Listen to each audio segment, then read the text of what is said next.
Assalamualaikum warahmatullahi wabarakatuh. Perkenalkan, nama saya Reza Bahaisti Rosada dari jurusan Akuntansi Syariah kelas 3D dengan NIM 228213393. Di sini saya akan menyampaikan materi yang berjudul Pemikiran Ekonomi Islam menurut Ibnu Khaldun. Biografi Ibnu Khaldun. Ibnu Khaldun adalah seorang cendekiawan muslim yang dikenal dengan sumbangsihnya pada berbagai bidang, termasuk ekonomi. Beliau berasal dari Tunisia dan terkenal akan karya kitabnya Al-Ibar. Berikutnya, pemikiran ekonomi Ibnu Khaldun. Ibnu Khaldun mengembangkan teori yang berfokus pada hubungan sosial dan budaya dalam konteks ekonomi.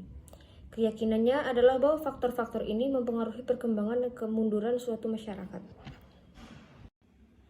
Lalu, ada teori siklus ekonomi Ibnu Khaldun. Yang pertama yaitu fase kejayaan.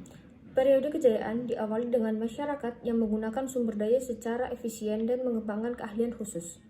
Yang kedua, ada fase kemunduran. Setelah mencapai kejayaan, masyarakat cenderung menjadi terlalu materialistik dan individualistik, sehingga keahlian melemah dan sumber daya habis. Kemudian, yang terakhir, yang ketiga, ada fase kebangkitan. Fase kebangkitan yaitu masyarakat yang jatuh ke dalam kemunduran akan mengalami krisis pada gilirannya menjadi kesempatan untuk pembaruan dan perbaikan. Lalu, di sini ada pengaruh Ibnu Khaldun terhadap ekonomi Islam. Yang pertama, konsep kehidupan berkeadilan. Ibnu Khaldun menekankan pentingnya keadilan dan meminimalisir kesenjangan dalam kehidupan sosial dan ekonomi masyarakat. Kemudian ada prinsip syariah. Beliau mengaitkan pemikiran ekonomi dengan prinsip dan nilai-nilai syariah Islam seperti larangan riba dan perdagangan yang adil. Yang terakhir ada perkembangan ekonomi Islam. Pemikiran Ibnu Khaldun menjadi landasan penting untuk pengembangan ekonomi Islam, terutama dalam hal primasi etika dan aspek sosial dalam bisnis. Analisis Ibnu Khaldun tentang perdagangan dan pasar. Ibnu Khaldun mengamati bahwa pertumbuhan dan keberhasilan perdagangan terkait erat dengan interaksi sosial dan keadilan dalam masyarakat. Pasar yang adil dan efisien adalah kunci untuk keberhasilan ekonomi. Kemudian, kontribusi Ibnu Khaldun dalam pembangunan ekonomi, yaitu pertama, teori nilai labor.